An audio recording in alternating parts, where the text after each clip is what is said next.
What if humanity has never truly been free to shape its own destiny? What if every step forward we have taken, every spark of discovery, every surge of progress, has been quietly measured, allowed, or denied, not by us, but by something else? Before we go further, I'd love to know, what time of day are you watching this? Night, morning, or somewhere in between? Your voices in the comments feel like signals across time, small echoes joining in a single space. And if you'd like to help this channel grow, to keep these quiet explorations alive for others, you can support simply by leaving a like or subscribing. It means more than you think, and it keeps the fire burning just a little longer. The thought itself strikes like a shadow falling across the path of history. We like to think of ourselves as the authors of progress, the architects of civilization, fire, writing, science, space travel. All these we present as proofs of our autonomy. But step back, and the pattern shifts. Progress has never been steady. It stutters, it pauses, it regresses. Entire ages of brilliance are followed by centuries of silence. Knowledge is born, then lost, then rediscovered as if for the first time. Why? The conflict deepens. Is this only human weakness, war, greed, fear? Or could it be something more? Could there be an unseen hand guiding or restraining us, shaping the limits of what we can achieve? Imagine a shepherd with a flock. The sheep may wander, graze, even fight among themselves, but the fence is always there, invisible until they reach it. Perhaps humanity lives inside a fence, one built not of wood or wire, but of silence and prevention. Consider the dark ages of Europe, when the collapse of Rome led to centuries of stagnation, or the lost knowledge of Alexandria, a library that might have leapt us forward 1,000 years, gone in fire.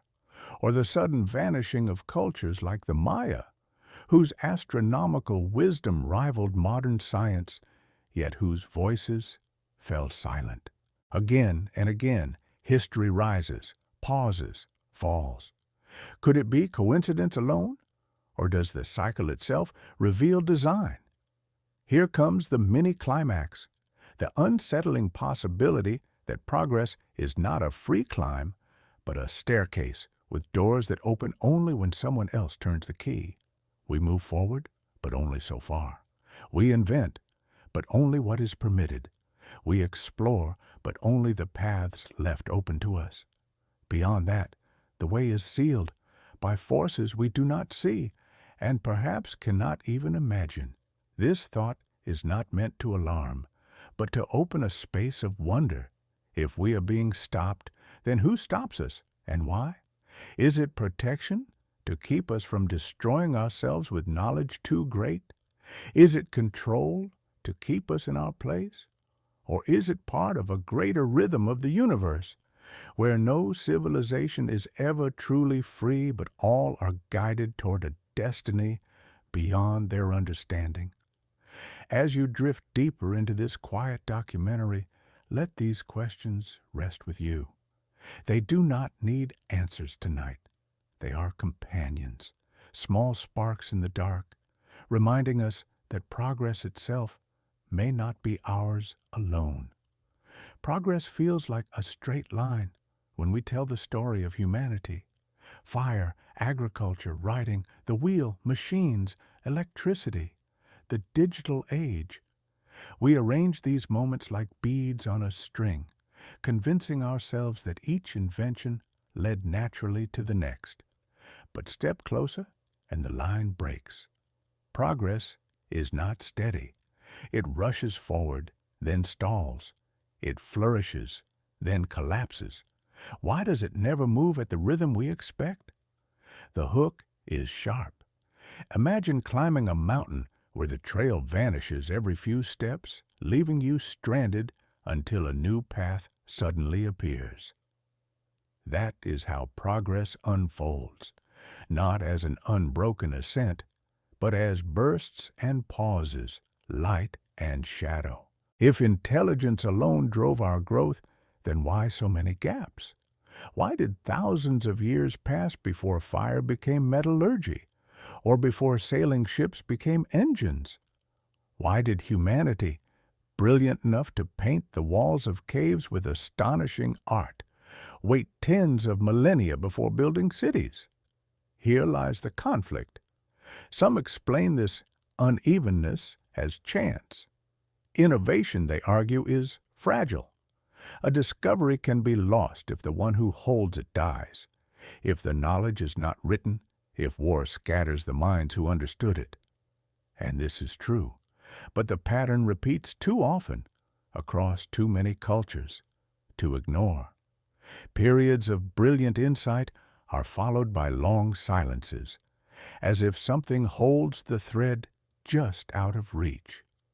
Think of the Greeks, who speculated about atoms 2,000 years before modern physics.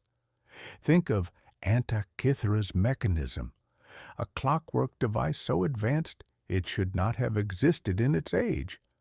And yet it vanished, no others like it, made for centuries. Think of China, where gunpowder and printing were born, but their potential spread slowly, delayed for reasons still debated. Why is genius so often contained, as if surrounded by invisible walls? And here comes the mini-climax, the disturbing possibility that progress is not only uneven because of us, but because it is allowed to be uneven. As if humanity can run for a while, but must then stop, as if someone or something closes the gate until it is time again. The rhythm of invention may not be entirely ours. The question is whether we are the players, or only pieces on a board moved by unseen hands. This thought unsettles, but also fascinates. For if progress is measured, not free, then perhaps there is a design we cannot see. Perhaps the pauses are not failures, but signals woven into history itself. And if so, what comes next may not depend only on us, but on whether the gate is opened once more. Again and again humanity reaches the edge of discovery, and then stops. We stand at the threshold of revolutions in knowledge, in science, and power, and for reasons we rarely understand, we hesitate. The invention is glimpsed, then forgotten. The path forward is clear, yet no one walks it. Why? The hook presses sharply.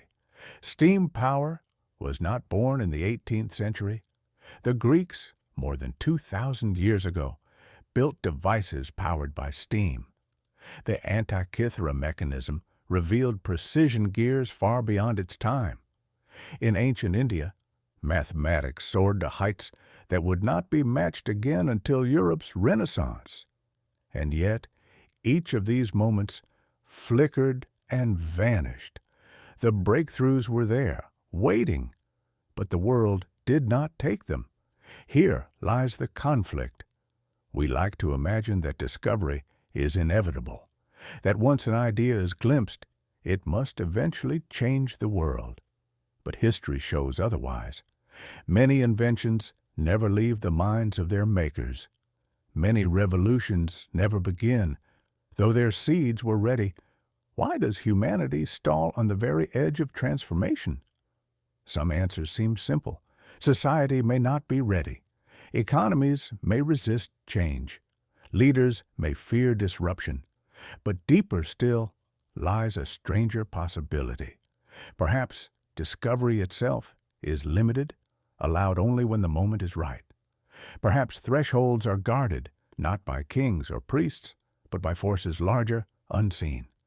Imagine standing before a locked door. Behind it lies the future, engines, medicine, stars.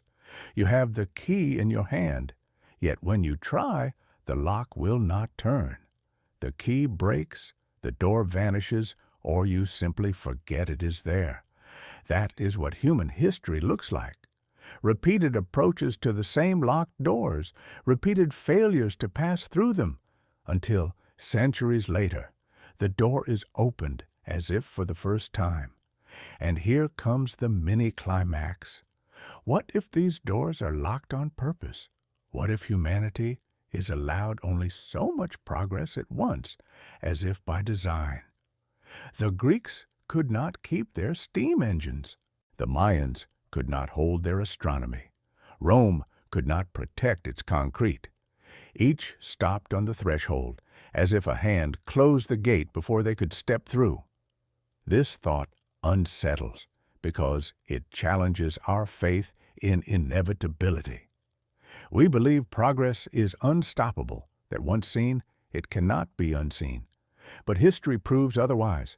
We stop, we forget, we lose. And the question is, why? Is it only weakness? Or is there something beyond us ensuring we never move too far ahead, too fast? Perhaps our age, too, is just another threshold. We look at artificial intelligence, genetic power, cosmic exploration, and think the future is ours. But history whispers caution. Doors can close. Progress can halt. And sometimes it halts not because we fail, but because we are stopped. When we speak of forces stopping progress, it is tempting to imagine something external, hidden powers, cosmic watchers, unseen architects of history. But perhaps the first and most effective hand that restrains us is our own. Humanity itself may be the wall that limits its steps forward. The hook cuts in. For every invention that changed the world, there were countless others delayed, suppressed, or destroyed, not by fate, but by human choice. Consider Galileo, silenced for pointing his telescope toward the stars. Consider medical pioneers whose discoveries were ridiculed or forbidden because they clashed with tradition. Consider the countless thinkers whose work was buried by politics, religion, or fear. Again and again, the enemy of progress has not been the impossible. It has been us. Here lies the conflict. We long for discovery, yet we fear it. Progress promises change, but change threatens power. Rulers fear losing control, religions fear losing authority, markets fear losing stability, and so discoveries are hidden, books are burned, ideas are ridiculed until forgotten. We do not need mysterious forces to explain why progress halts. Humanity is fully capable of building its own cage, but the problem runs deeper than authority. Even ordinary people resist progress. We fear what we do not understand. We cling to what is familiar. We hesitate before the unknown, even when the unknown could save us. Consider how long it took for simple medicine, hand washing, anesthesia, vaccines to be accepted. The knowledge was there, but the fear was greater. And here comes the mini-climax. Perhaps the greatest limiter of progress is not external at all. It is the human heart, beating with contradiction. We dream of the stars, but we fear losing the ground beneath our feet. We imagine futures of abundance, but we cling to scarcity because it feels safe. We open doors, then slam them shut ourselves, convincing one another that the time is not right, that we are not ready, that the cost is too high. This thought unsettles because it is harder to confront than an external enemy. If someone else is stopping us, then one day we might resist. But if we are stopping ourselves, then the battle is within. Fear, greed, pride, the hunger for power, these have been enough to silence countless discoveries. And yet, this thought also offers a strange comfort. If we are the ones holding the leash, then perhaps we can loosen it. If humanity has the power to halt itself, then it also has the power to choose differently, to face fear, to open doors, to step into the unknown. The same heart that trembles before progress can also reach for it with courage. So perhaps the true question is not whether someone stops us, but whether we will stop ourselves again. And if so, what would it take for us to finally let go? If humanity is not its own limiter, then the question turns outward. What if it is not fear, not politics, not ignorance that halts us, but something beyond us? What if every pause, every forgotten discovery, every broken thread of knowledge has been arranged by forces we cannot see? The hook strikes with unsettling clarity. When we look at the rhythm of human history, it feels almost too patterned. Bursts of brilliance, sudden collapses, long silences, and then another rise, like a story told in chapters. But who writes the story? Could it be that humanity is not the author at all, but the subject of a narrative shaped by others? Here lies the conflict. To imagine hidden hands controlling our growth challenges our deepest belief that we are free. We see ourselves as pioneers, inventors, explorers. But if unseen forces govern when and how far we can progress, then our freedom is an illusion. We may think we decide when to reach for the stars, but perhaps we are allowed to do so only when the gatekeepers open the door. Speculations abound. Some imagine advanced civilizations older than ours, watching us with quiet care. Perhaps they see us as children, not ready for the power we seek, and so they limit us until we can grow. Others imagine experimenters running tests with humanity as the subject, turning dials, setting boundaries, measuring what happens when progress is withheld or released. Still others think of cosmic laws or universal balances, forces that prevent any one civilization from moving too quickly to preserve harmony in the larger design. And here comes the mini-climax, the chilling thought that every leap we make, fire, writing, flight, nuclear power, may not be ours alone. Each may have been permitted, timed, granted when the conditions aligned. And when the next door does not open, no matter how ready we feel, it may be because the gatekeepers have chosen silence. This idea unsettles because it strips us of control. If someone else decides when progress comes, then our destiny is not in our hands. And yet, it also fascinates because it hints at a larger order. Perhaps our struggles, our pauses, our frustrations are not failures, but signs that we are part of something vast, unseen, beyond comprehension. So the question lingers, if someone or something is stopping us, then what do they want from us? Are they protecting us, testing us, or simply observing? And if the doors to the future are truly locked by others, will we ever hold the key ourselves? Across the span of human history, some civilizations did not fade slowly into weakness. They burned brightly, and then suddenly were gone. Their disappearance feels like more than misfortune. It feels like interruption, as though their story was cut short by forces stronger than their will to continue. The hook comes sharp.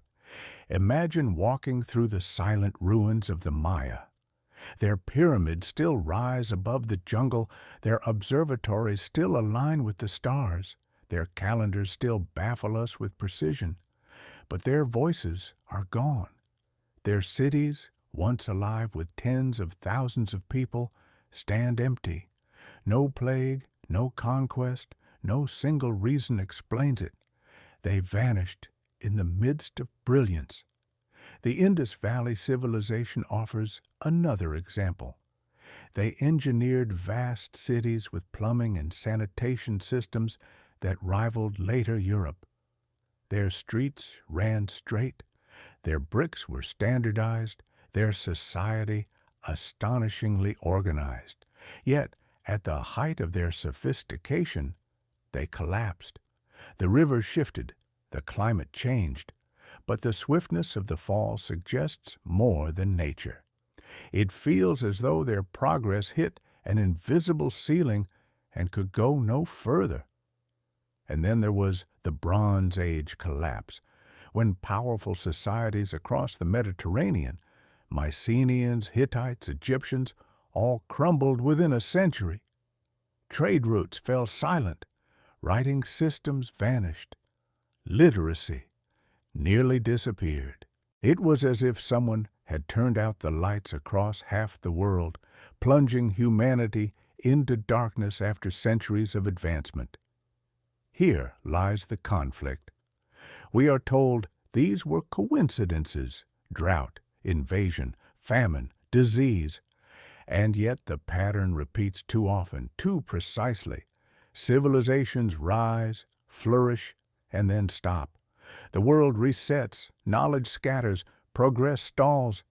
Is this merely history's rhythm, or is it intervention? And here comes the mini-climax. Perhaps the most dangerous moment for a civilization is not its birth, but its brilliance. When it shines too brightly, when it moves too far, too fast, something steps in: nature, chance, or something beyond. The fall may not be punishment, but prevention, a way to keep progress within boundaries, ensuring no one society leaps beyond what is allowed. This thought unsettles, but it also humbles. We look at the ruins and see tragedy, yet perhaps we should also see continuity. The silence of the Maya, the fall of the Indus, the collapse of the Bronze Age, all these opened the way for new beginnings, for new civilizations to rise. Their end was not the end of humanity, but part of the cycle that brought us here. And so the ruins whisper two truths at once: nothing lasts forever, and nothing ends completely. What disappeared was not lost. It was transformed into the foundation for what came next. What if progress is not truly ours to shape? What if everything we call discovery, invention, or innovation is already written into a script that we unknowingly follow? This is the unsettling thought behind the idea of the scenario, that humanity is not a free actor, but a character inside a story designed by others. The hook lands with weight. From fire to flight, from writing to quantum physics, we see ourselves as explorers. Yet, what if we are more like readers, turning the pages of a book already written? Every breakthrough, every revolution, every leap into the unknown would not be discovery, but revelation, the uncovering of something scripted long before we were here. Here lies the conflict. If progress is scripted, then our freedom is an illusion. We think we invent electricity, but perhaps we were meant to at that time and no sooner. We think we stumble upon DNA, but perhaps it was the chapter assigned to our century. The fact that discoveries often appear in multiple places at once, Newton and Leibniz with calculus, Darwin and Wallace with evolution, Tesla and Edison with electricity, suggests the script turning its page no longer hidden from human eyes. Some see this as proof of a greater order. Perhaps the universe itself has laws that guide civilizations, ensuring that progress unfolds along a set path. Perhaps we are actors in a cosmic play, each step predetermined, each pause intentional. Others imagine authors, higher intelligences, advanced civilizations, or even entities beyond comprehension, writing the storyline of our growth, revealing knowledge only when the time is right.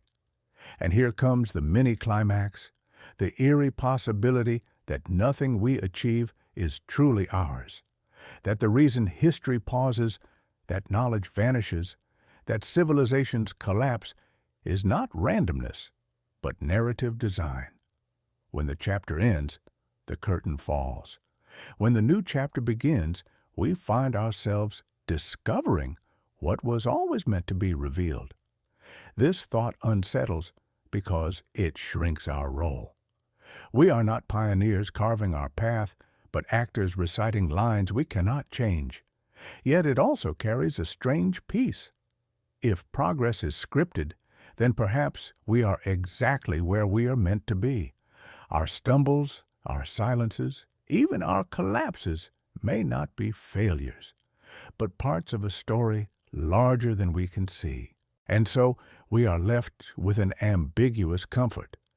Maybe we are only characters, but we are still part of the play. Even if the script is not ours to write, the stage is ours to walk, and the story is ours to live. The idea sounds like science fiction, yet it is discussed seriously by philosophers, scientists, and even technologists. What if our world is not the base reality, but a simulation? What if everything we see, earth, sky, history, even ourselves, is part of an experiment being run by something far beyond us? The hook strikes sharply. Think of how video games have grown in only a few decades, from simple pixels to vast open worlds with weather, ecosystems, and lifelike characters. If we can build such complexity in a short time, what might an intelligence millions of years ahead of us create? Entire universes simulated, entire civilizations tested, each believing itself real. If so, we may not be the first, nor the last, but only one experiment among countless others. Here lies the conflict. If we are inside a simulation, then progress is not ours at all. It is coded, measured, released in stages, just as a game designer unlocks new levels or abilities when the player reaches a certain point. Our discoveries, our pauses, even our collapses could be scripted events, ensuring the simulation unfolds in a particular way. The lost knowledge of ancient civilizations might not be accidents, but resets, deleted files, abandoned runs replaced with new attempts. Some argue this explains the strange rhythms of history, why civilizations rise, flourish, then fall as if on cue, why knowledge seems to appear in multiple places at once, why our universe itself feels so finely tuned, balanced on impossible constants. If this is a simulation, then the rules are not natural, but programmed. We are not evolving randomly. We are following code. And here comes the mini-climax, the unnerving possibility that every time we feel close to breakthrough, whether in energy, medicine, or even artificial intelligence, we may be pressing against the limits of the simulation.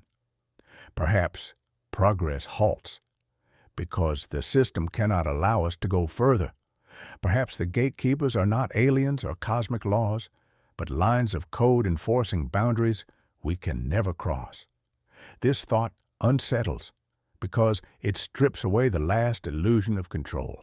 If we are in a simulation, then even our rebellion is part of the design. Yet it also opens a strange door of wonder. For even in a simulation, life is real to those who live it. Our struggles, our loves, our questions, they matter because we feel them. And if the experiment is meant to observe us, then everything we do has meaning because it is seen. So we are left with a quiet tension. If this is a simulation, are we trapped, or are we teaching something to those who watch?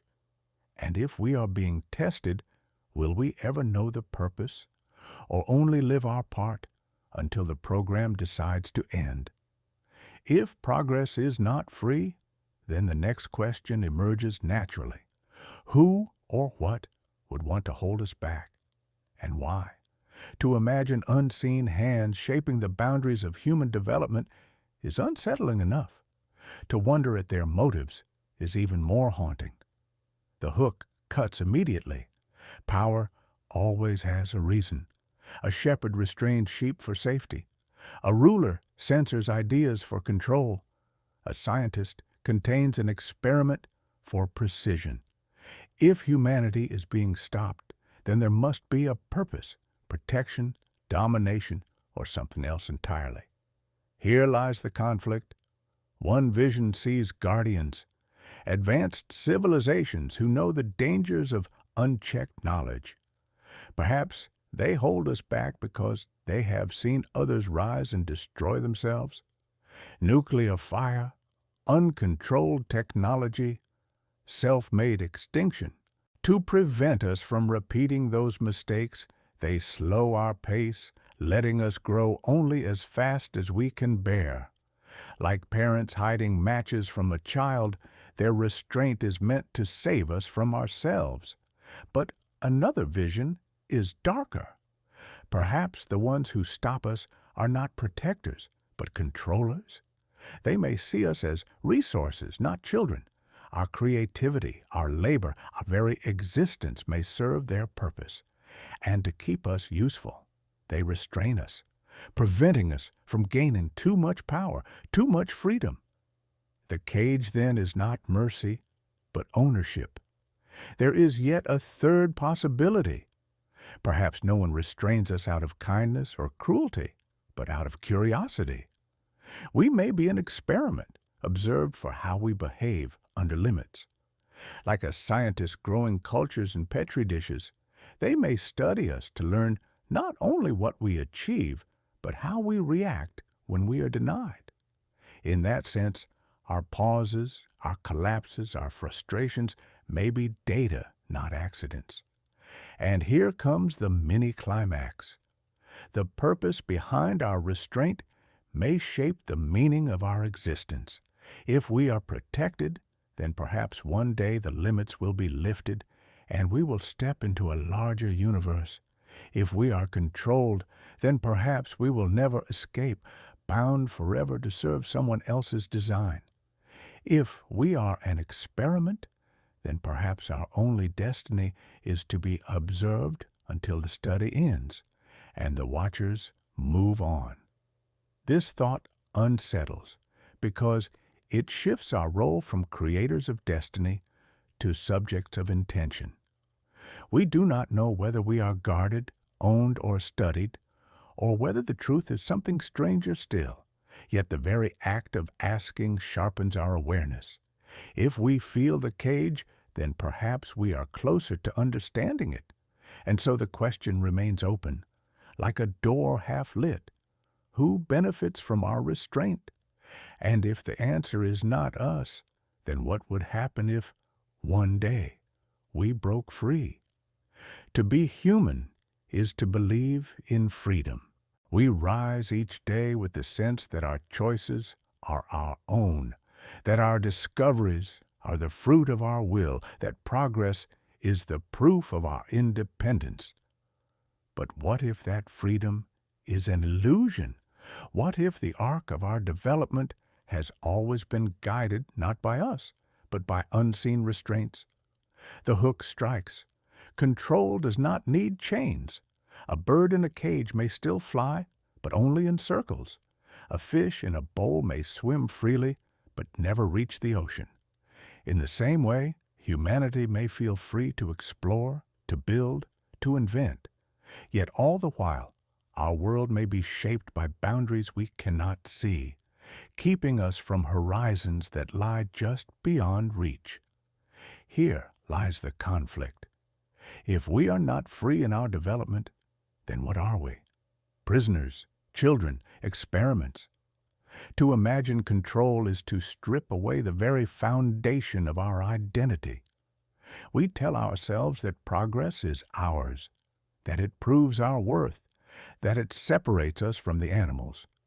But if progress itself is given only when allowed, then we are not authors, but recipients, not masters of our path, but passengers carried along a road chosen by others. Some philosophers argue that this possibility does not erase meaning, but deepens it. For even within control, life is lived. A bird in a cage still sings. A fish in a bowl still feels the water. Humanity, even if restrained, still loves, creates, dreams. Freedom may be less about the boundaries we cannot see, and more about how we live within them. But there is a harder truth as well. Control can diminish the soul.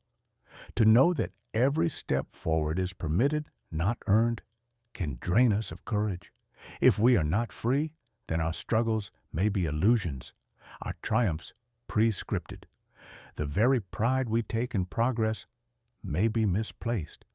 And yet, even if that is true, would it make our fire any less real to us? And here comes the mini-climax. Perhaps the essence of control is not in preventing us from moving, but in shaping how we move. We are not stopped completely, but guided, like a river channeled by banks. We flow, but we do not choose the valley. The freedom we cherish may be real, but only within a frame we did not build. This thought unsettles, but it also softens when seen another way. If freedom is always relative, then perhaps our task is not to demand the impossible, but to live fully within what we have. Even in control, there is space to love, to wonder, to question. Perhaps the deeper freedom lies not in breaking the cage, but in knowing it is there and choosing how to sing inside it. If there are forces that restrain humanity, then how might they do it? One answer lies not in silence or pause, but in conflict. War has always been the great interrupter of progress, the blade that cuts through the threads of discovery and scatters them into ash. The hook opens sharply. Think of how many times knowledge has burned on the battlefield, libraries consumed in fire, scholars killed or scattered, cities reduced to rubble before their ideas could spread. The fall of Rome was not only the fall of an empire, but the fall of roads, of plumbing, of medicine, of literacy itself. The Mongol invasions erased centuries of learning across Asia and the Middle East. The Second World War unleashed technology, but also destroyed entire generations of thinkers who might have taken humanity farther. Here lies the conflict. War does not only destroy, it also creates. The very engines of conflict, metallurgy, chemistry, rocketry, computers, have often given us breakthroughs that peace did not. The irony is bitter. In killing one another, we accelerate certain discoveries, yet in the fire of war, we lose so much more. The question is whether war is a natural chaos born of our own flaws, or whether it is something more deliberate, a lever of control.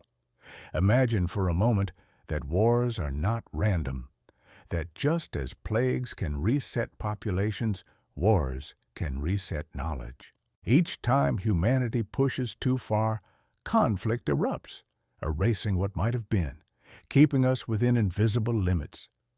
The brilliance of one generation is drowned in blood, leaving the next to begin again, slower, smaller, safer.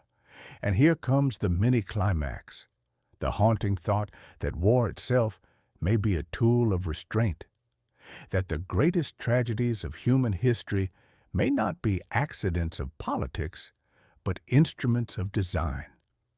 If so, then the soldiers on the battlefield are not only fighting for land or power, they are enacting a mechanism that holds back the tide of progress itself. This idea unsettles because it strips war of even its fragile justifications. If conflict is not merely ours but something imposed or allowed, then every war becomes a reminder that progress can be stopped at will. And yet, it also forces us to look at the strange duality. War breaks us, but it also drives us. Perhaps the cage we live in is not a place of silence, but of endless conflict, keeping us running in circles, never escaping, never resting.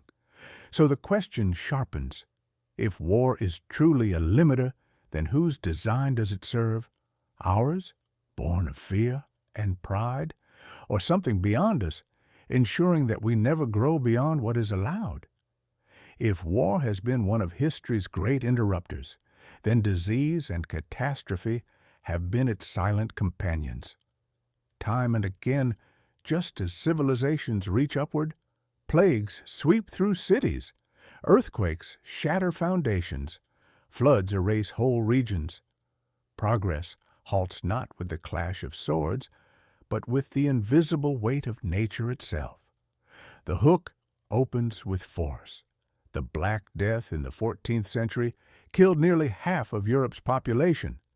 It did not only end lives, it stalled economies, erased families of scholars, silenced entire generations of thought.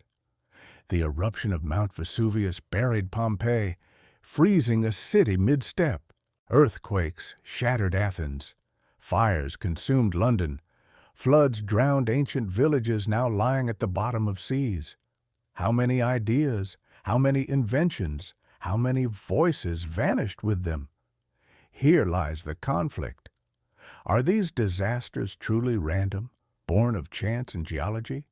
Or do they too act as limiters, mechanisms of restraint that arrive when civilizations grow too bold, too fast? When humanity climbs too high, perhaps nature strikes, not to end us, but to slow us down, to remind us of our fragility. Think of how plagues strike at moments of density. When cities grow large, when trade spreads wide, when connections multiply, disease follows. As if progress itself summons its own correction, balancing our ambition with mortality. Or think of climate shifts that collapse empires, like the droughts that ended the Mayan Golden Age, or the changes that dissolved the Akkadian Empire. Civilization thrives, then catastrophe strikes, forcing it to bend or break. And here comes the mini-climax, the chilling possibility that catastrophes are not obstacles to progress, but regulators of it. They are the reset buttons of the earth, ensuring that no civilization grows unchecked. War cuts us down from within, while disease and disaster strike from without, both serving the same end, to keep the arc of progress within invisible bounds. This thought unsettles, because it suggests that even the ground beneath our feet and the air we breathe can be instruments of restraint. We are not only vulnerable to the choices of rulers or the greed of empires, but to the deep pulse of the earth itself, a pulse that may not want us to move too fast. And yet, there is also humility in this view. If catastrophes are reminders of our limits, they also remind us of our resilience. Humanity has survived plague, flood, fire, and quake. Each time we are slowed, but not erased. Perhaps restraint is not meant to destroy us, but to shape us, to temper us, to teach us patience in the face of power far greater than our own. Still, the question lingers. Are these blows of nature random, or are they the hands of something unseen, shaping our pace so carefully that progress can never escape the leash? Not all restraints come from war, or plague, or catastrophe. Some of the most powerful barriers to progress are built inside the human mind. Our psychology, our fears, our refusal to step beyond the familiar. These may be the most effective limiters of all. The hook strikes with clarity. Every great discovery is met first not with celebration, but with suspicion. The earth around a sun? Blasphemy. Germs too small to see? Madness. Machines flying through the air? Impossible. Again and again, humanity meets progress with denial. We laugh, we mock, we resist. And sometimes the resistance is so strong that ideas die before they live. Here lies the conflict. Why do we fear what could save us? Why do we cling to what we know, even when it fails us? The answer lies deep in our nature. The unknown threatens stability. New knowledge demands change, and change is painful. Our minds evolved to protect us from uncertainty, to stay close to safety, to mistrust what is unfamiliar. That instinct kept our ancestors alive in a dangerous world. But in the realm of ideas, it builds invisible walls around our progress. Consider how long it took medicine to be accepted.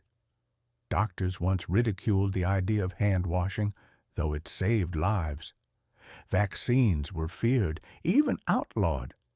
The telescope was attacked for showing truths people were not ready to see. The printing press, once celebrated, was also condemned for spreading dangerous thoughts. Each time, it was not an external force that stopped progress, but the weight of human fear. And here comes the mini-climax. Perhaps the greatest cage of all is not imposed from outside, but grown within. Even if no one stops us, even if no disaster strikes, we stop ourselves. Our own minds, shaped by millennia of survival, resist the very leaps that progress demands. We fear the future more than we desire it, and so we hesitate, delay, retreat. This thought unsettles because it means we may never escape our own limits. If fear is built into us, then progress will always stumble. Every new idea will fight not only against ignorance, but against the mind itself. And even if knowledge survives, it may do so only after generations of resistance. Yet there is also quiet comfort here. If fear slows us, it also protects us. Not every leap is safe. Not every invention is wisdom. To hesitate is sometimes to survive. If progress were unchecked, we might destroy ourselves long before we matured enough to handle its power. Fear may be the brake that keeps the vehicle from running off the cliff. So, we are left with a paradox. Fear is our greatest enemy and our greatest shield. It holds us back from wonders, but it also saves us from dangers we cannot yet see.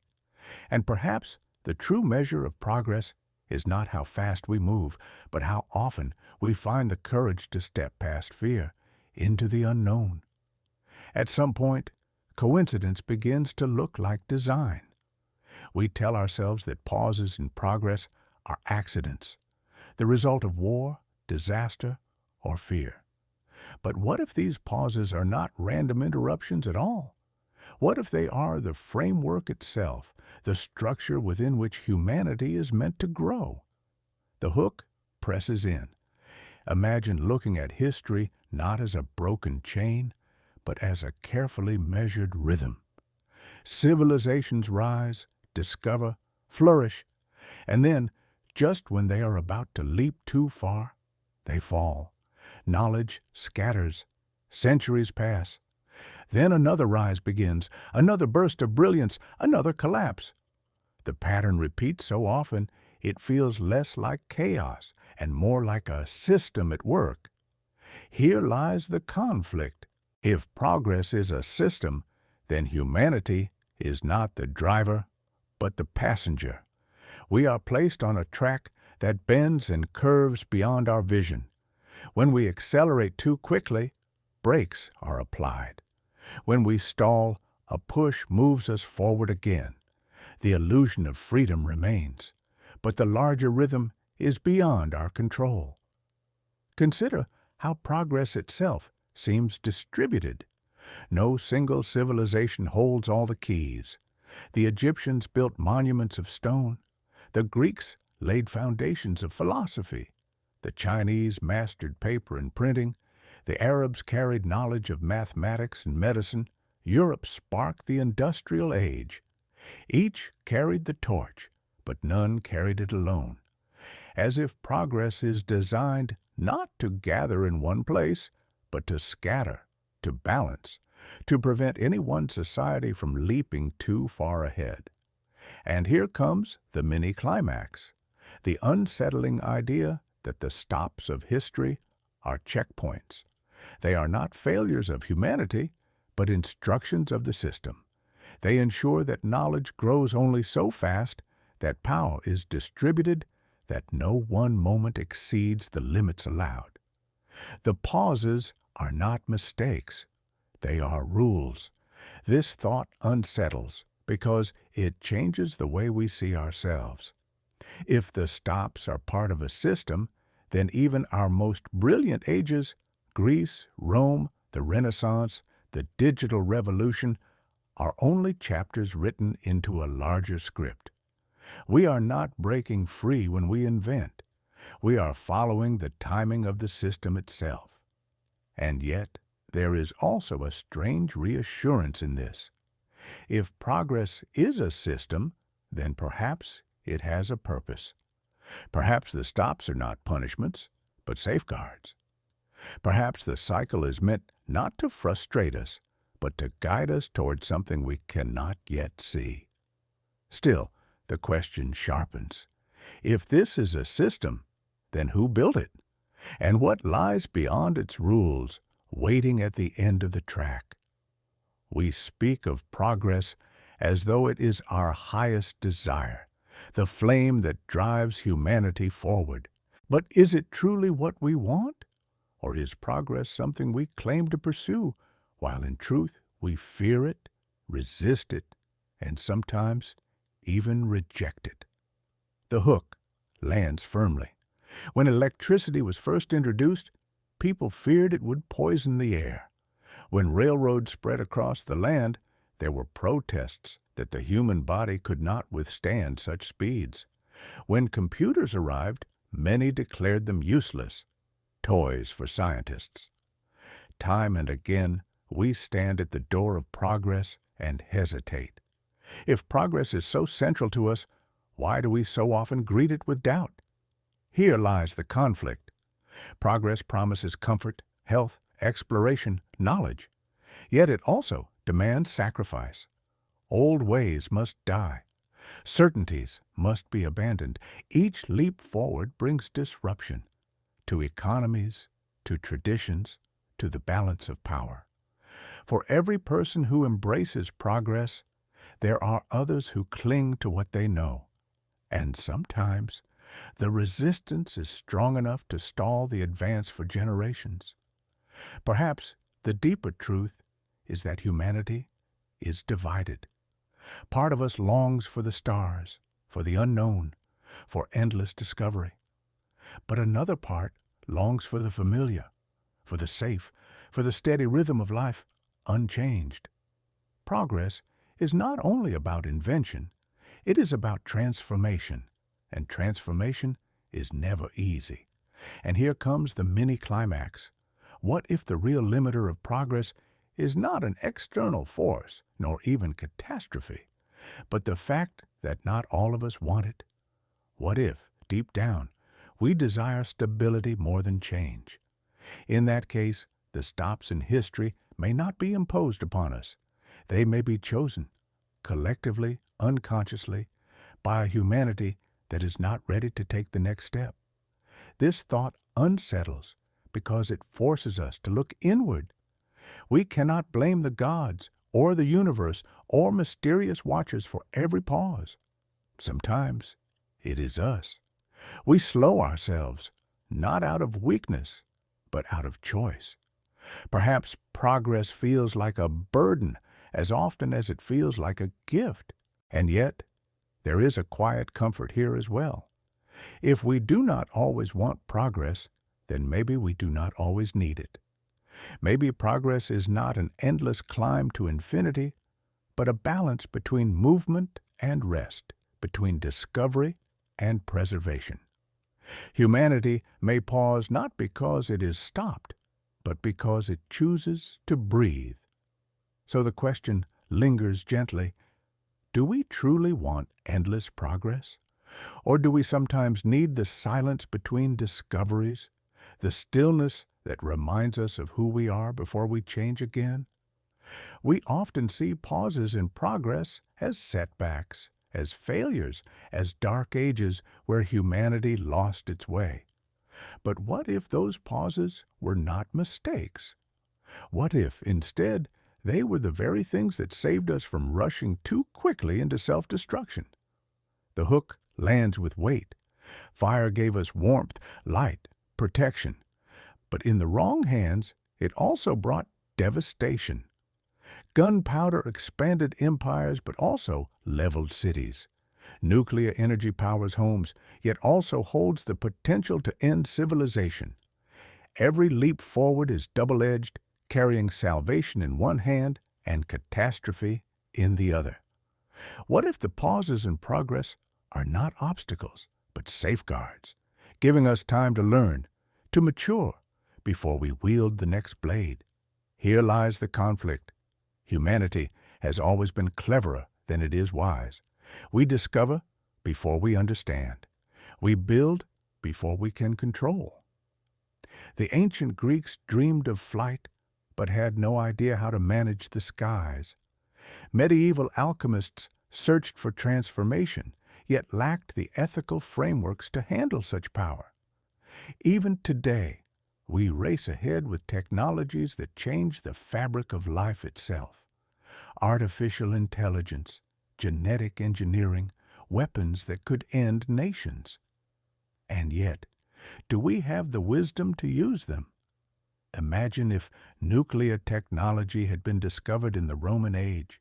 Without global communication, without diplomacy, without any shared system of restraint, the first empire to wield such power might have annihilated the world. Or imagine if genetic engineering had been born in the Middle Ages, where superstition and fear ruled thought. The results could have been terrifying. Sometimes, not having knowledge may be the only thing that prevents catastrophe. And here comes the mini-climax. Perhaps history's pauses are not accidents at all. Perhaps they are breathing spaces, allowing wisdom to catch up to discovery. Without those silences, we might have destroyed ourselves long before we reached the modern age. The Dark Ages, the forgotten centuries, the times when invention slowed, maybe they were not losses, but gifts. This thought shifts the perspective. To be held back is frustrating, but perhaps necessary.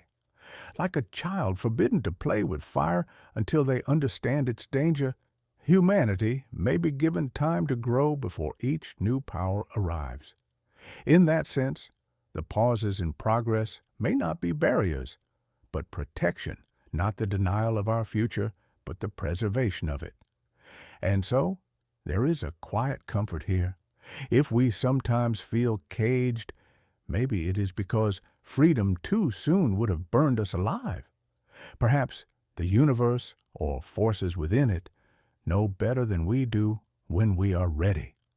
And perhaps the very pauses we curse are the reason we are still here to ask these questions tonight.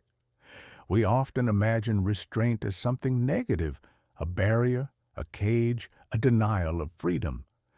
But what if being held back is not punishment? What if it is protection, a quiet hand keeping us from stepping too soon into dangers we cannot yet survive? The hook opens. A parent does not give a child the sharpest knife, no matter how much they beg for it. A teacher does not throw a student into the most advanced problems before the basics are understood. Limits are not cruelty in these moments. They are safety. Could it be that the limits of human progress serve the same purpose? Here lies the conflict. To accept this view is to accept humility. We do not like to see ourselves as children of the universe, still learning, still too fragile for the tools we crave. We prefer to see ourselves as masters of our fate, capable of anything.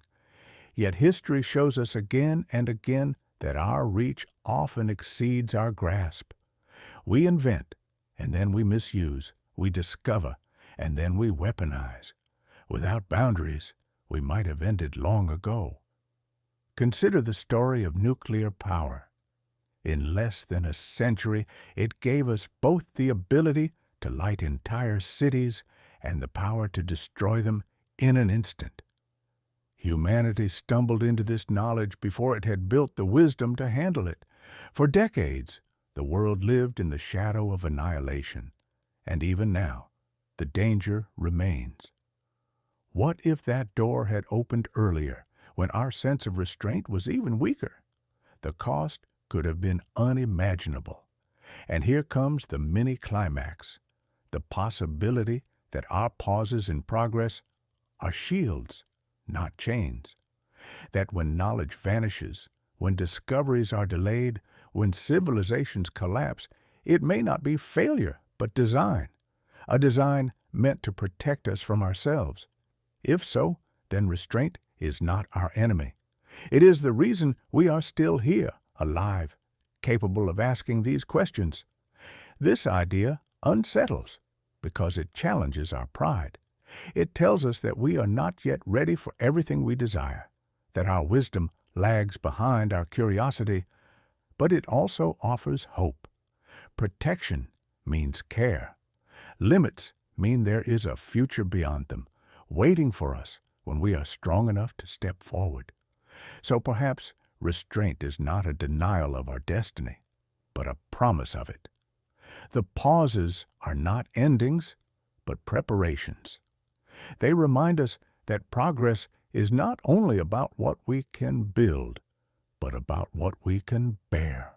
And in that light, every silence in history becomes less a tragedy and more a sign that someone or something believes we are worth saving. When we dream of progress, we often picture the stars. We imagine ourselves leaving Earth, spreading into the cosmos, building civilizations among distant suns.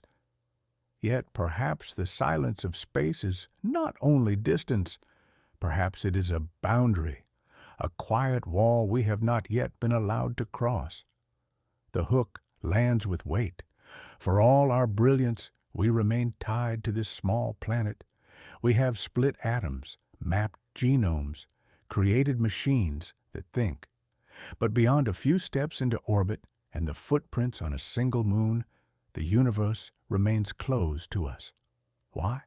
Why, in all our striving, does the vast expanse beyond still feel unreachable? Here lies the conflict. One explanation is simple. Technology takes time. The stars are far. The challenges are immense. But another explanation whispers of something deeper, that perhaps there is a cosmic order we do not yet understand, one that holds civilizations back until they are ready. Just as ecosystems balance themselves, just as orbits are governed by gravity, perhaps progress too is bound by laws larger than we can see. Consider the Fermi paradox. If life is common, if intelligence is not unique, then why is the sky so silent?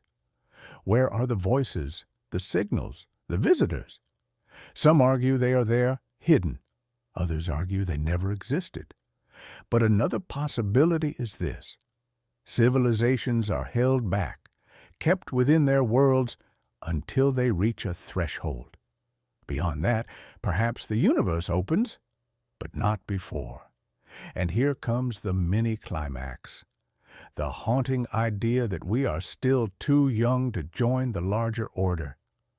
The silence of space may not be emptiness, but quarantine. We look outward and hear nothing because we are not ready to be part of that conversation. The gate to the stars may exist, but it will not open until we have proven something. Maturity, wisdom, restraint. This thought unsettles because it reframes our ambitions. We see ourselves as explorers denied a frontier. But perhaps the frontier is denied for our sake. To step into the cosmos without balance could bring disaster not only to us, but to others. The silence may be protection, not rejection, and yet this perspective also carries quiet wonder. If there is a cosmic order, then we are part of it. Our pauses, our limits, our waiting, they are not isolation, but preparation.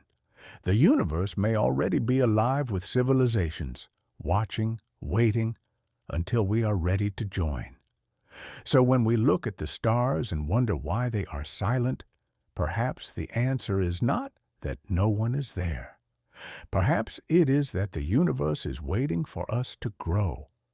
Perhaps the simplest way to understand our limits is through the metaphor of childhood.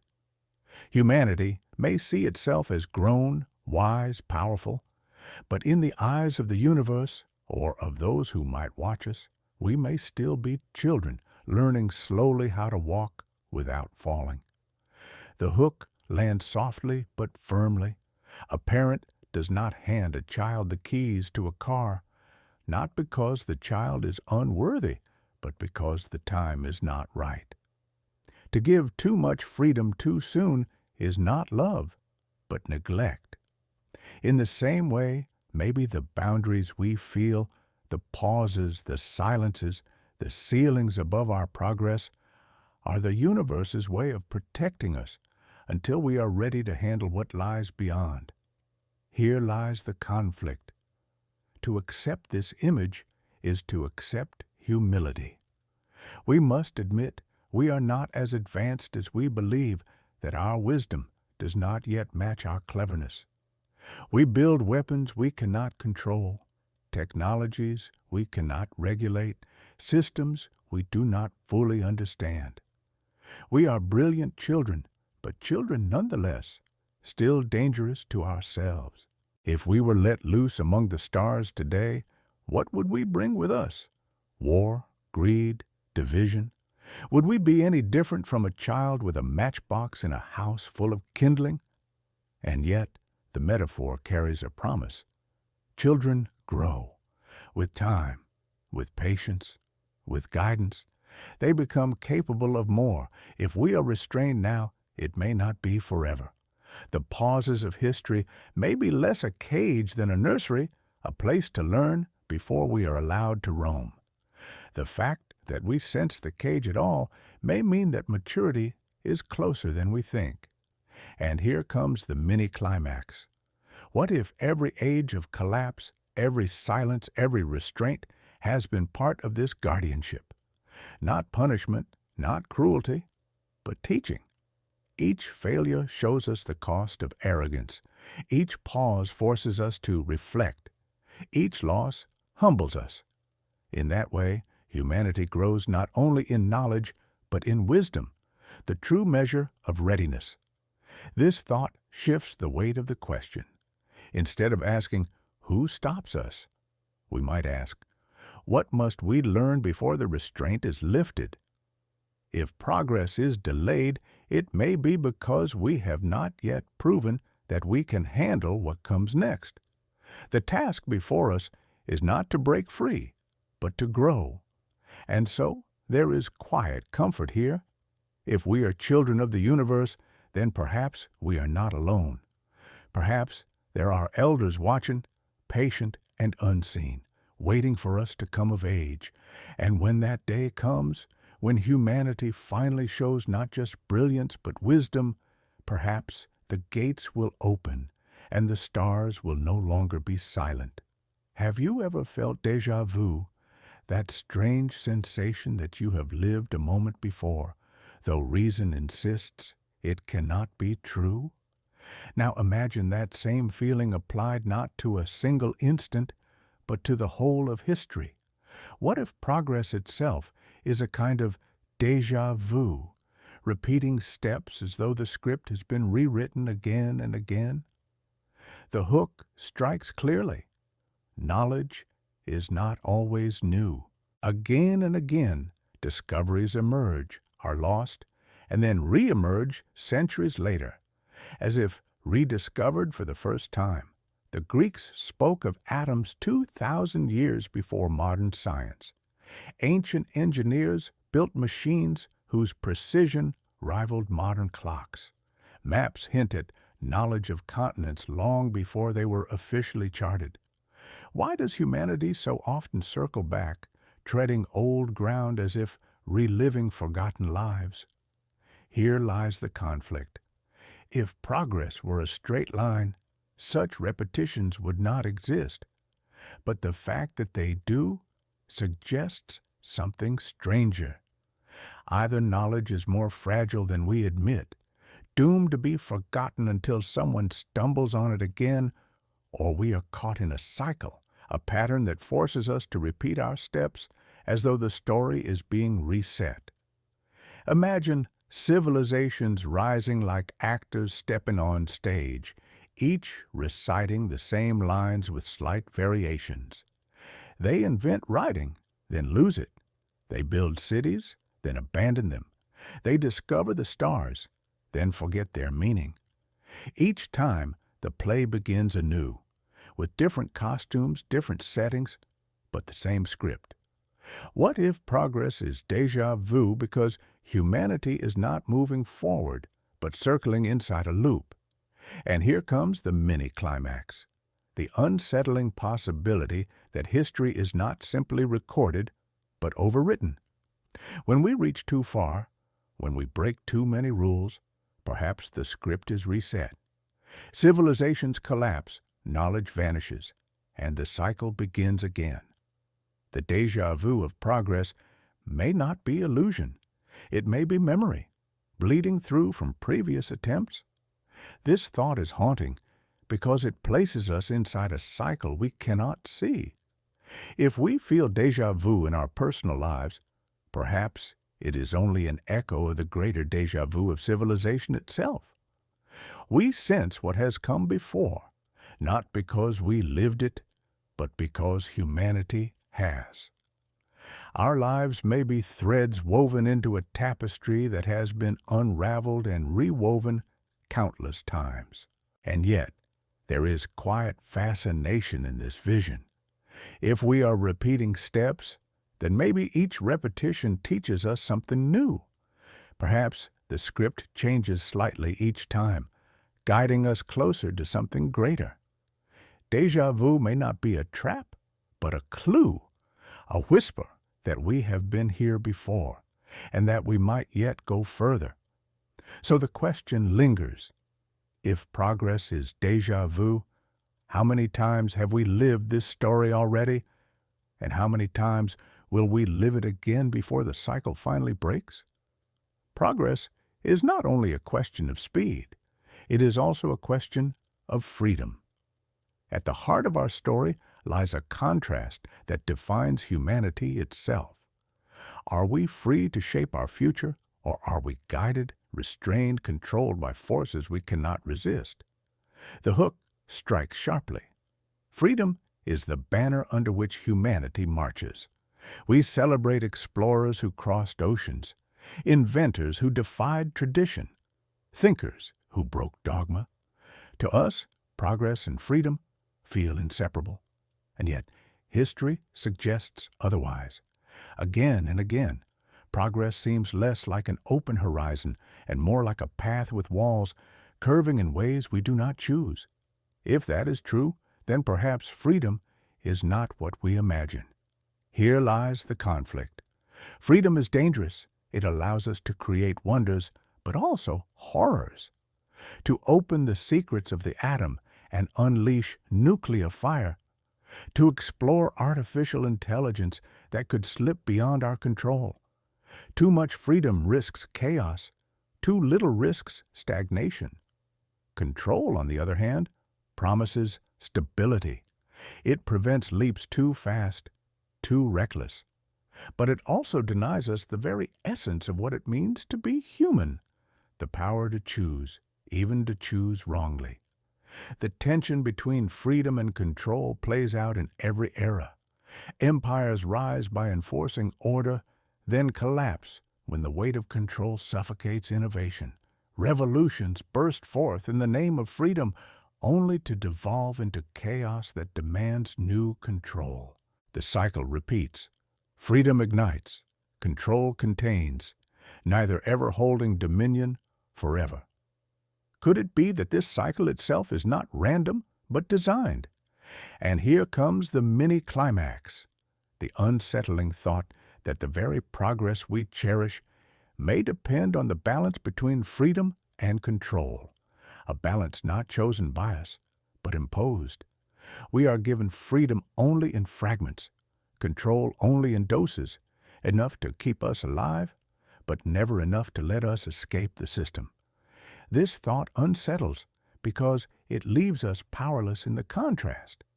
If freedom is only ever partial, then perhaps we never truly touch it.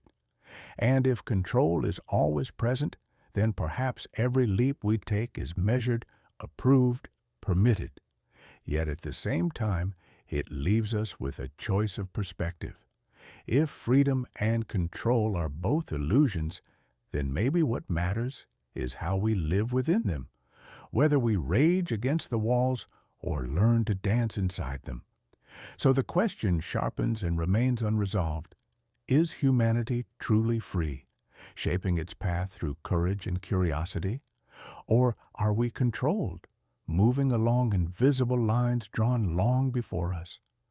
The answer may decide not only how we see progress, but how we see ourselves.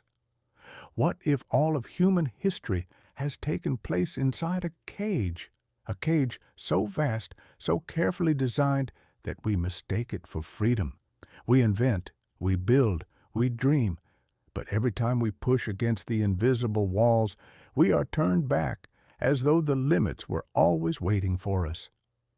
The hook cuts in immediately.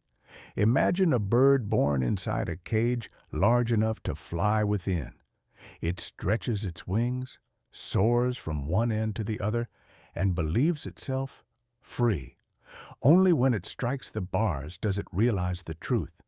Humanity, too, may be flying inside such a cage, believing the sky is open, unaware of the walls that contain us. Here lies the conflict. The cage of civilization is not made of iron or stone. Its walls are silence, erasure, catastrophe, fear. Knowledge appears and disappears as though stolen. Civilizations rise and fall as though instructed. Inventions pause on the threshold of discovery. If all these are the bars of a cage, then our history is not freedom, but containment. Consider the moments when we seem closest to escape, the leap into space only to stall at the edge of our own orbit, the mastery of energy only to confront the dangers of nuclear fire, the growth of artificial intelligence only to meet warnings that it must be slowed. Again and again, progress touches the walls of the cage, and the walls hold firm. And here comes the mini-climax, the disturbing idea that the cage is not simply a metaphor, but a reality. Perhaps the earth itself is the enclosure, a sanctuary designed to keep us from reaching further, or perhaps the cage is built of laws we cannot break, physical, psychological, cosmic. Either way, the bars are real, and our wings are smaller than we imagine. This thought unsettles deeply. If we are inside a cage, then who built it? Was it nature balancing the survival of species? Was it higher beings protecting themselves or protecting us? Or was it something even stranger, the universe itself, structuring reality so that no civilization can ever go beyond its limits? And yet, there is also a cruel irony in this vision. To know the cage exists is already to be closer to its edges. The bird that never sees the bars never questions its freedom. But once the bars are felt, once the illusion cracks, the mind cannot rest. Humanity now stands in that restless place, half aware of the cage, half dreaming of escape. So the question lingers like a shadow. Are the walls of our cage meant to protect us until we are ready, or to hold us forever where we are?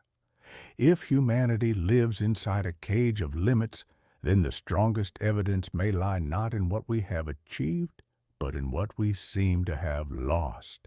Throughout history, there are hints, fragments, whispers, mysteries of technologies that should not have existed in their time.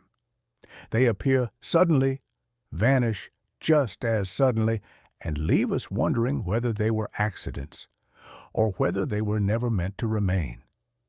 The hook strikes, the Antikythera mechanism, pulled from the depths of the sea, with gears so intricate it rivaled the clocks of the 18th century. Yet it was built 2,000 years earlier. Roman concrete, stronger and more enduring than much of what we pour today, vanished for centuries after the fall of the empire. In South America, stones cut with such precision they fit together without mortar, as if carved with tools we no longer possess.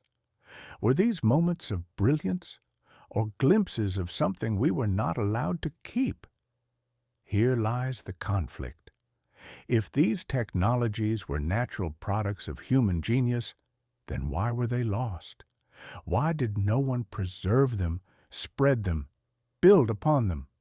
Knowledge once discovered should live on, but again and again it disappears, as though erased. Perhaps it was chance, or perhaps it was correction, the cage reasserting itself, stripping away what arrived too soon. Some believe entire eras of technology may have risen and fallen unseen. Legends speak of lost continents, forgotten civilizations, powers beyond our own. Even without proof, the gaps in history leave room for wonder. Could it be that progress is not always permitted to advance? That certain doors are closed until the time is right? And here comes the mini-climax. The unsettling thought that every vanished technology was not lost by accident, but removed. The mechanism, the concrete, the tools, the knowledge, allowed for a moment, then taken back. Like toys given to a child too soon, they are withdrawn until the child is ready to use them wisely. This idea disturbs because it suggests humanity's brilliance may not be enough. Even when we reach forward, we may be pulled back. Yet it also fascinates because it reframes our mysteries not as failures, but as glimpses of a larger design. If the cage exists, then these lost technologies are the bars we brushed against, proof not of chaos, but of boundaries. And so the ruins and artifacts whisper, progress is not only about what is gained, but about what is withheld. And the true mystery is not how much we have discovered, but how much we have been made to forget. If humanity truly lives within a cage, then another question rises like a spark in the dark. What happens if we break free? What if one day we push beyond the invisible walls, unlock the sealed doors, and claim progress that was never meant to be ours? The hook strikes. Imagine the first bird that escapes the aviary, spreading its wings into a sky it has never known existed. The world would seem infinite, terrifying, filled with both wonder and danger. For us, breaking the cage of progress might feel the same. Sudden access to powers, knowledge, and possibilities we can hardly imagine. But what would the cost be? Here lies the conflict. Freedom sounds glorious. To seize every discovery, to leap into the stars, to master energy, life, even death itself. These are the dreams we carry. Yet the cage may exist for a reason. To escape it might not be triumph, but catastrophe. Knowledge without wisdom could end us. Power without restraint could devour the very civilization that reaches for it. The walls may not only hold us in, they may hold danger out. Consider nuclear fire. Even under restraint, it nearly ended us. Consider artificial intelligence, already racing ahead of our ability to control it. Consider the manipulation of life itself, genes rewritten, ecosystems altered. If these are only the edges of what lies beyond, then what waits deeper? To break free might grant us wonders, but also awaken forces we are unprepared to face. And here comes the mini-climax, the possibility that escaping the cage is the ultimate test. If we succeed, we may join whatever lies beyond, other civilizations, higher orders, perhaps the builders of the system itself. If we fail, we may be erased, another attempt ending in silence, another civilization that rose too far, too fast.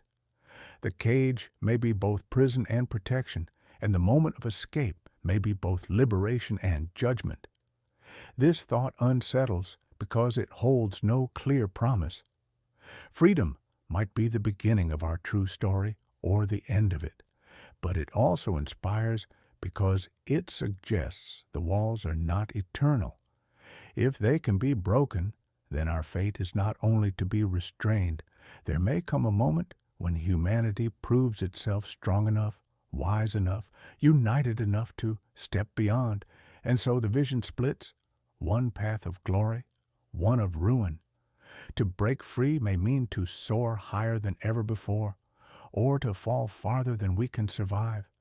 The cage is safety, but beyond it lies the unknown, waiting for us with open skies and hidden storms.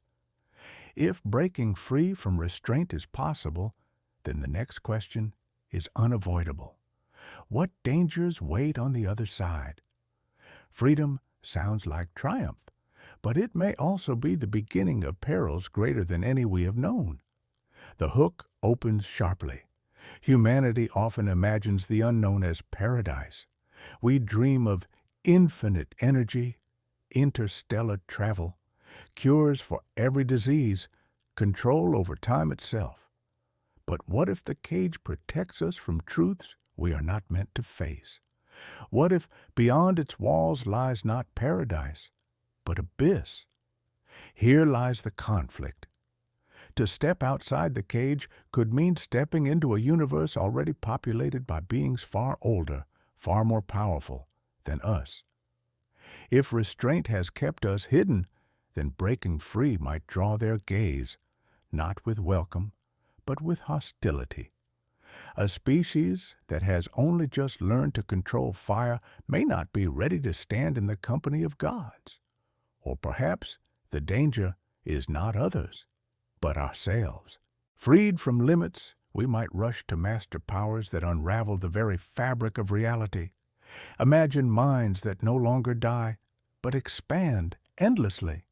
Imagine weapons that do not merely destroy cities, but planets. Imagine a species with infinite hunger and no walls to contain it. The same brilliance that allows us to build could push us into collapse. The cage, for all its frustrations, may be the thin barrier between us and annihilation. And here comes the mini-climax, the chilling possibility that civilizations which broke free before us are gone. They soared too quickly, reached too far, and fell into silence. Perhaps the Fermi paradox, the great emptiness of the cosmos, is not absence, but graveyard. Each civilization that escaped its cage found only its end, leaving behind no trace. If so, then the silence of the stars is not mystery, but warning. This idea unsettles deeply because it frames restraint not as oppression, but as mercy. The danger of progress unchecked may be so great that survival requires limitation. To be held back is to live. To escape too soon is to die. The walls are not only boundaries, they may be lifelines. And yet, there is also wonder in this thought. Danger does not erase the dream of freedom, it sharpens it. Knowing the risks makes the possibility more profound. Perhaps the test of humanity is not to avoid danger forever, but to meet it with wisdom, to face the abyss without falling. So we are left with the haunting question: if one day the cage opens, will we step carefully into the unknown, or will we run headlong into dangers that end us before we ever begin? If the walls of restraint truly exist, then humanity has already begun pressing against them. Every age, every generation carries within it the same restless urge to escape the boundaries of the cage, to find what lies beyond. And even if the walls hold firm, our hands continue to search for cracks. The hook opens. Think of the stories we tell ourselves, myths of flight long before airplanes, tales of immortality before medicine, dreams of machines that think before computers. Again and again, imagination leaps past reality, as if the mind knows what the body has not yet achieved. Perhaps this is our way of reaching through the bars, with thought before action can follow. Here lies the conflict. Our attempts to break free are noble yet fragile. We build rockets and reach the edge of space, but cannot yet stay there. We split the atom, but fear the fire it brings. We map the code of life itself, but tremble at the power to rewrite it. Each breakthrough feels like both triumph and warning. We sense the cage, and at the same time, we sense why it is there. Yet progress continues. Artificial intelligence now solves problems that once consumed entire lifetimes. Genetic engineering whispers of healing once thought impossible. Space telescopes peer deeper into the cosmos than human eyes ever have. Each step feels like a finger pressed against the wall, testing its strength. And sometimes, just sometimes, it feels as though the wall bends. And here comes the mini-climax, the exhilarating possibility that we are closer than ever before, that the cage may be opening, slowly, cautiously, as if testing us in return. Perhaps the gatekeepers, whether they are cosmic laws, higher beings, or the universe itself, are watching closely. Each discovery is a question. Are we ready yet? And each pause is an answer. Not yet. But now, perhaps, the answers are beginning to change. This thought unsettles because it suggests our age is different. For centuries, progress was slow, fragile, easily broken. Now it races with a speed never seen before, doubling, redoubling, spilling across every corner of life. If restraint still exists, it may be straining. The cage may be trembling. What comes next could be the moment we either break free or collapse under the weight of what we unleash. And yet, there is a quiet hope here. To press against the walls is not only defiance, but growth. Even if they do not yield, each attempt makes us stronger, wiser, more aware. And one day, perhaps, the universe will decide we are ready. Until then, we continue to search for cracks in the silence, listening for the faintest echo of what waits beyond. What if the cage is not real at all? What if the walls we feel pressing against us are not the work of higher beings or cosmic systems, but illusions of our own making? Perhaps progress has never been stopped from outside. Perhaps we have been stopping ourselves. The hook strikes. Humanity has always feared its own imagination. We tell ourselves there are limits, impossibilities, boundaries that cannot be crossed. Once, we thought no ship could cross the ocean without falling off the edge. Once, we thought the sky was unreachable. Once, we thought machines could never think, that diseases were curses, that the stars were fixed and eternal. Again and again, the walls we believed in crumbled when touched. Were they real? Or were they shadows we created to calm our fears? Here lies the conflict. If the cage is imaginary, then our greatest enemy is not control, but belief. Every time we say, "It cannot be done," we build the bars higher. Every time we dismiss the dreamers, we strengthen the locks. Perhaps the long pauses in history were not imposed, but chosen. Civilizations collapsed not because they were forced, but because they stopped believing in their own future. And yet, this explanation is both comforting and unsettling. Comforting because it places power back in our hands. If the cage is illusion, then we are free already. We need only to act, to dare, to move beyond fear. But unsettling, because it means every failure, every pause, every loss of knowledge is ours alone. We cannot blame unseen forces if we are the ones who close the door. And here comes the mini-climax, the haunting possibility that the universe has never limited us at all, that the silence of the stars is not a barrier, but an invitation we have been too timid to answer, that the knowledge we think was lost was simply abandoned, left behind because we lacked the courage to carry it forward. If so, then the walls around us are not real. They are excuses, born of fear, waiting to be dissolved. This thought unsettles because it strips away mystery. There are no guardians, no systems, no cosmic restraints, only us, with all our hesitation, division, and doubt. The cage is human, not divine.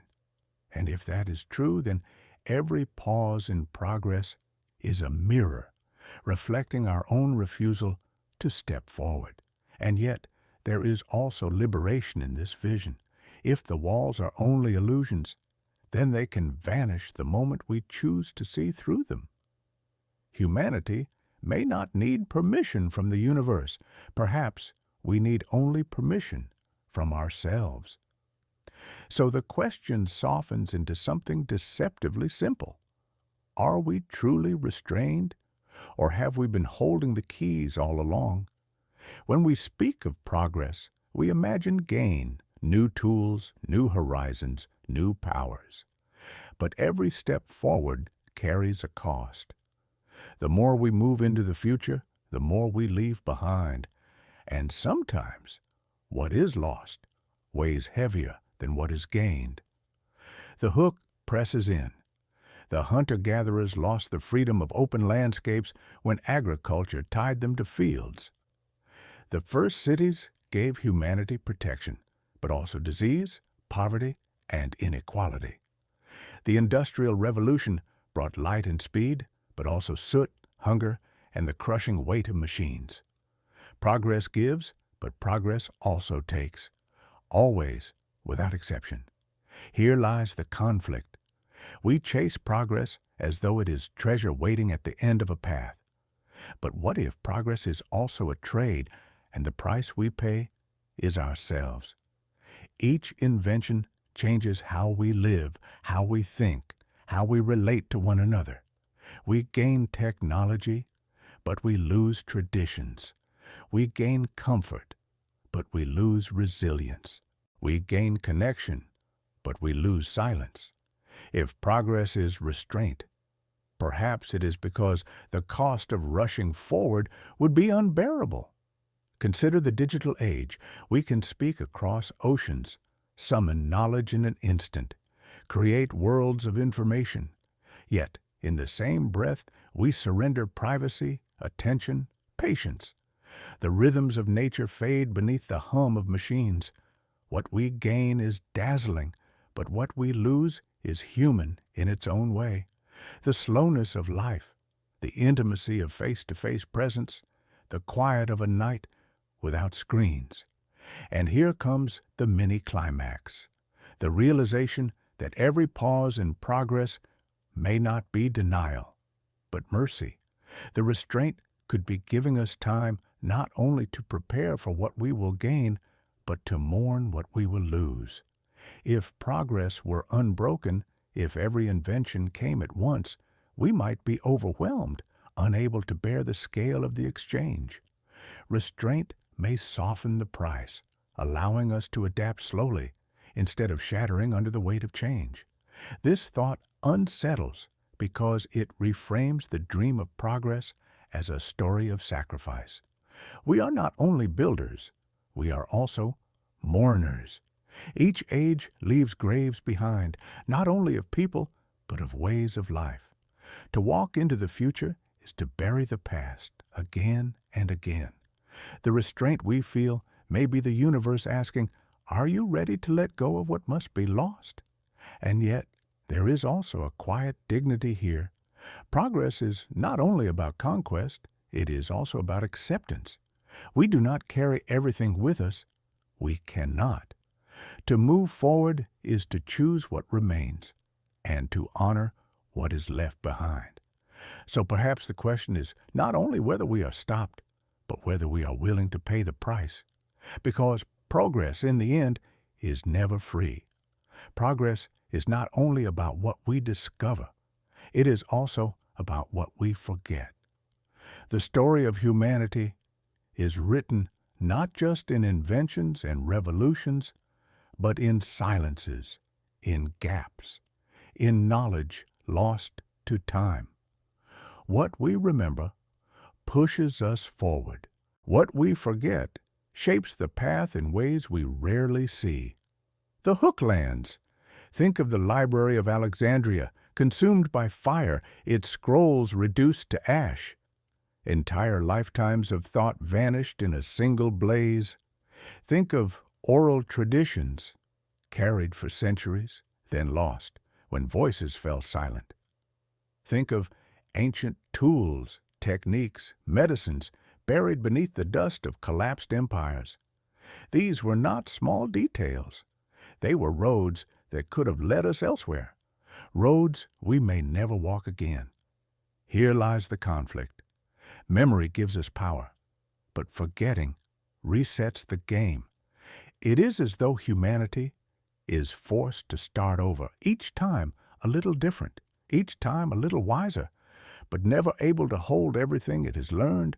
Is this failure, or is it design? Perhaps forgetting is as essential as remembering. Some philosophers argue that forgetting is a form of restraint. If knowledge accumulates without pause, it overwhelms. Civilizations collapse not because they lack brilliance, but because they drown in it, unable to manage its weight. Forgetting clears the slate, allows rebirth, creates silence where something new can grow. In this sense, the loss of knowledge may not be tragedy, but preparation. And here comes the mini-climax, the unsettling idea that forgotten knowledge is not gone, but hidden, buried not only in ruins, but in memory itself. Déjà vu, myths, dreams.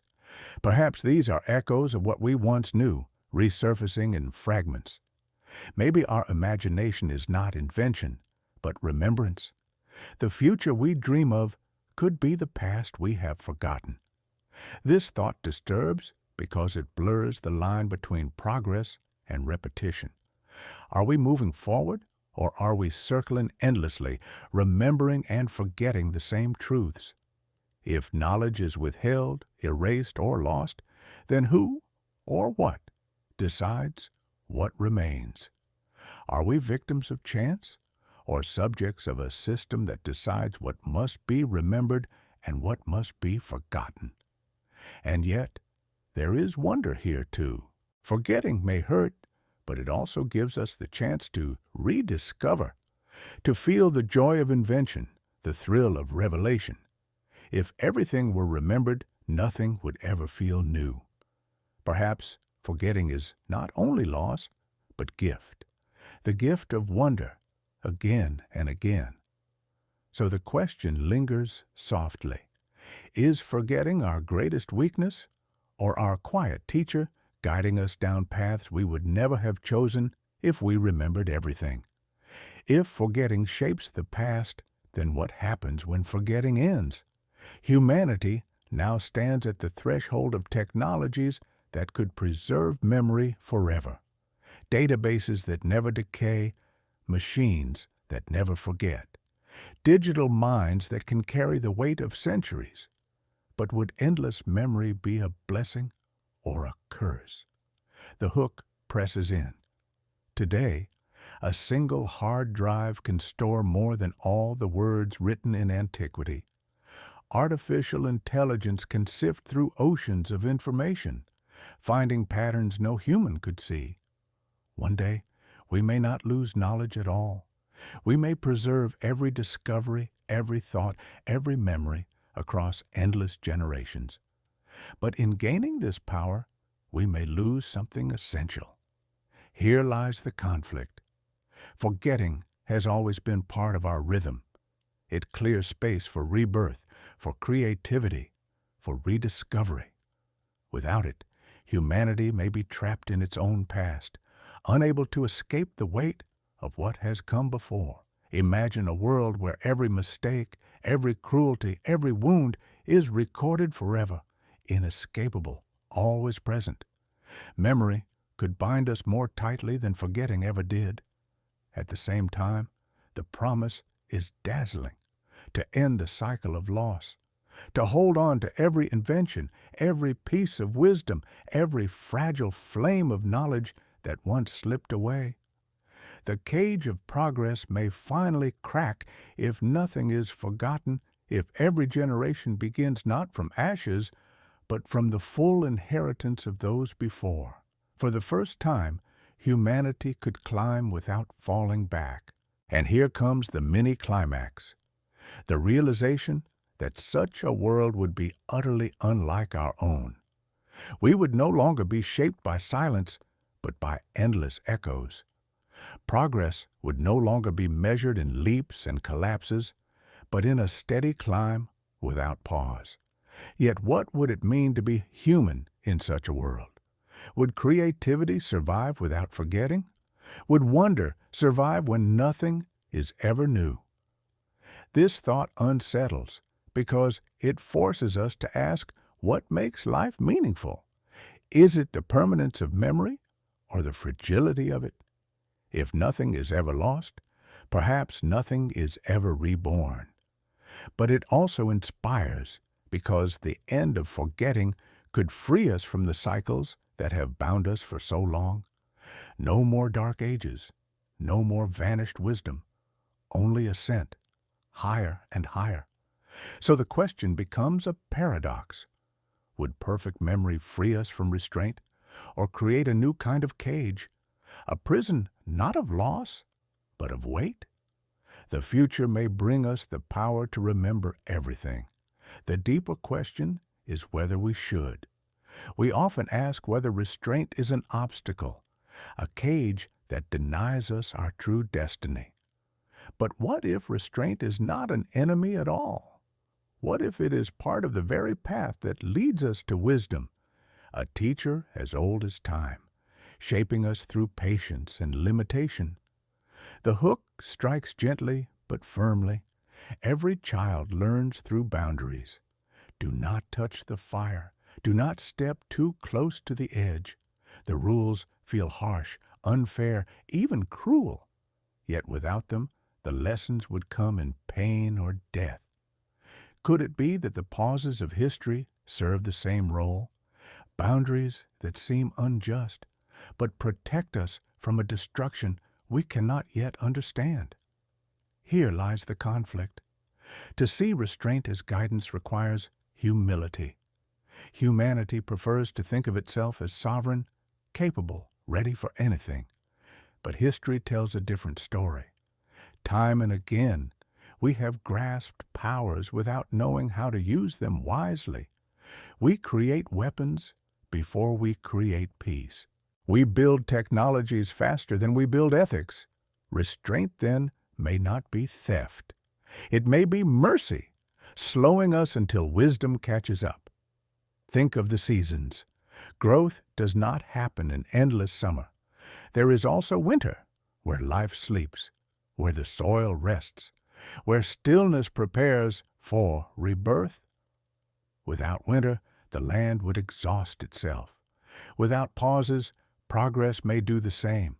The dark ages, the forgotten centuries, the times when invention falters. Perhaps these are the winters of history, not failures, but rhythms of renewal. And here comes the mini-climax, the possibility that restraint itself is the hidden wisdom of the universe, that every silence is not absence, but preparation, that every collapse is not failure, but compost for new growth. The pauses are not against us. They are for us, even if we cannot see it in the moment. This thought unsettles because it asks us to accept limits as meaningful, not accidental. It challenges our pride, our hunger to control everything. Yet it also offers peace. If restraint has purpose, then we are not lost when progress halts. We are learning, waiting, preparing. The silence is part of the song. So perhaps the question is not, how do we escape restraint? But what is it teaching us? If the universe slows us, it may be because wisdom is not measured in speed, but in readiness. And maybe, one day, when patience and knowledge walk hand in hand, the walls will open, not as barriers broken, but as doors finally unlocked. We speak of progress as though it were the highest truth, the ultimate purpose of humanity. Faster, further, higher, the endless climb into tomorrow. But what if progress is only an illusion, a story we tell ourselves to give shape to time? What if the true purpose of our journey is not to move outward, but inward, not to master the universe, but to understand ourselves? The hook strikes with quiet force. Machines grow faster. Empires rise higher. Discoveries change the world. Yet what of the human heart? Despite all the centuries, all the inventions, we still struggle with the same questions. Who are we? Why are we here? What does it mean to live, to love, to die? For all our progress, these questions remain untouched, waiting like ancient stones that no machine can move. Here lies the conflict. If progress is only an illusion, then what have we been striving for? The countless hours of labor, the wars fought in the name of advancement, the sacrifices made for inventions that promise freedom but bring new chains. Was it all a distraction? Perhaps the cage is not around us, but inside us, a mind that chases endlessly forward, afraid to stand still and look inward. Philosophers have long whispered this suspicion. From the Stoics of Rome to the mystics of the East, the message repeats, progress is not measured in machines, but in wisdom. To know the stars is wondrous, but to know the self is divine. And yet, humanity often chooses the outward climb over the inward journey, building towers to the sky while leaving the depths of the soul unexplored. And here comes the mini-climax, the possibility that all the pauses in history are not restraints, but reminders. Each collapse, each silence, each lost age whispers the same truth. Outward progress cannot save us if inward progress is neglected. Civilizations fall not because they lacked tools, but because they lacked balance, compassion, understanding of themselves. If the universe stops us, perhaps it is because we keep running past the lesson we were meant to learn. This thought unsettles because it questions everything we call achievement. If progress is illusion, then our monuments are mirages, our victories hollow. Yet it also softens the heart. For if the true journey is inward, then nothing is lost. Every silence, every pause, every setback becomes an invitation to look within, to seek not what we can build, but what we can become. So the question turns gently back upon us. Is progress the road to meaning or the distraction from it? And if the cage exists, perhaps it is not to stop us from moving outward, but to remind us that the first step we must take is into ourselves. If restraint is real, if progress is shaped, if our journey has been guided by hands seen or unseen, then what does it mean for us here now? Perhaps the answer is simpler than we imagine. Perhaps the meaning of progress was never about reaching faster or further, but about learning how to walk slowly with awareness. The hook softens. When we look back at the long arc of history, we see not only inventions, empires, or collapses. We see people, ordinary lives lived in love and struggle, in silence and wonder. For all the grand talk of restraint and progress, perhaps the essence of our story is found not in the leaps, but in the pauses, in the spaces between, where we are forced to simply be. Here lies the conflict. Humanity has always wanted more knowledge, more power, more control. Yet every pause reminds us that there is also beauty in limits. The night sky is wondrous not because we own the stars, but because we can only look at them. Fire is sacred not because we command it perfectly, but because we remember its danger. Even restraint, even silence, carries its own kind of grace. And here comes the mini-climax, the realization that progress may not be the destination at all.